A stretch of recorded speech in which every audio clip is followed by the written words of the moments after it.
it takes a bit of game knowledge to actually get the most out of it. You can use it as a beginner, but if you go up against someone who knows what they're doing and say a Timberwolf, you're gonna lose. Yeah, you're gonna get fried very quickly. Yeah. Here we have one of Grub's personal favorite. It's the Belial. I'm not gonna lie. I hate both the Belial and the Uziel. I hate them both. I don't know. I hate them both. So I'm biased on this one. I'm gonna step out.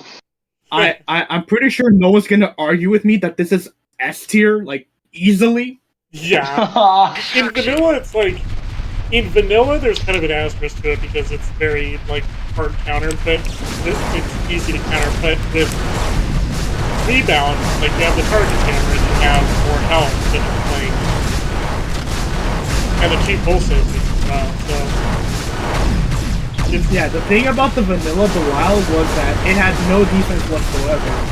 Yeah, they knew that was a problem in Mech 2, which is why they gave it target jumper. Yeah, you had to stay in range. You absolutely had to stay in range for a while because you had no defensive counter.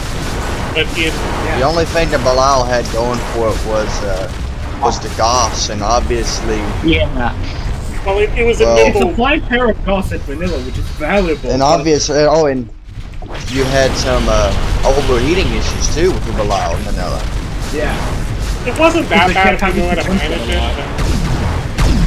Well, yeah, but when you add jump jets into the mix, then you got a problem. Well, yeah, again, it's just you had to really know how to balance it. It was not always easy to do in combat.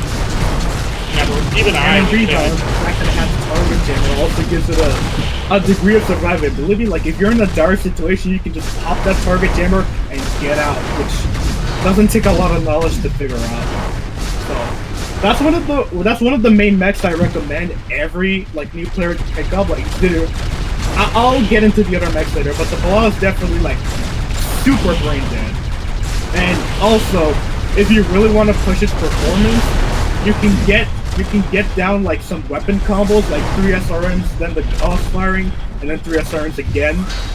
So it's brain dead, but there's still a degree of like advanced tech you can push.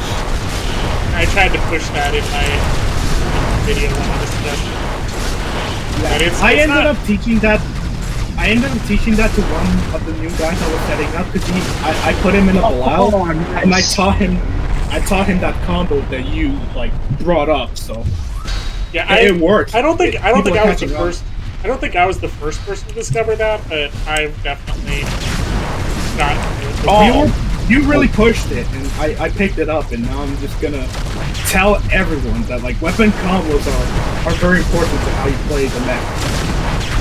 With that being said, Bowman.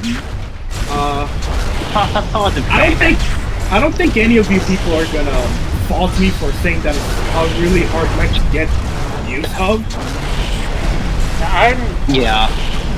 Hammer timing is very tricky to get down, but once you do get it down, it can be very overpowered.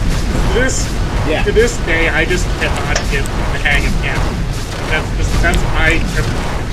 I just cannot figure out hammer.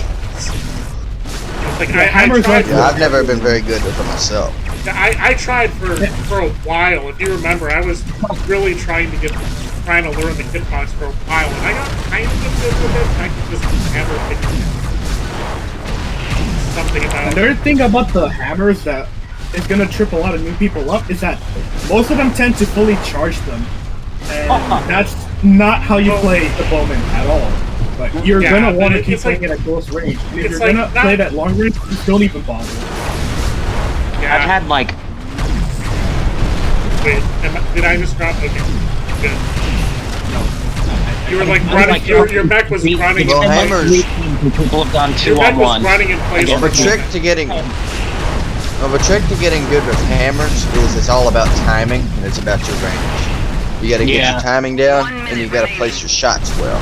That just made me getting good defense. That made me remember that one match with Stomper that like still makes me remember where I said I think I was saying like, wow, you do so well with hammers, I can't figure it out. And he proceeds to speak for like 5 minutes about like, oh, you just have to time them like this, and for this exact area you have to time this, and I'm like, normal people don't know this. Normal people can't get this down. 30 seconds remaining. And that's another thing that goes against the bowman's usability is that it gets eaten alive by stuff like the Uziel. That was something that takes you just have that right when I counter was fighting. It's one of those. It can be very frustrating if it gets on a roll, because level 3 hammers are cancer, but Picking them. I missed both of those up. What about other weapons though that we could have had? Let's say hammers never existed. What about other weapons that could have been used in their place? It would have been like a quad SRM mech, or I don't know, more. That actually is a very interesting. What about like the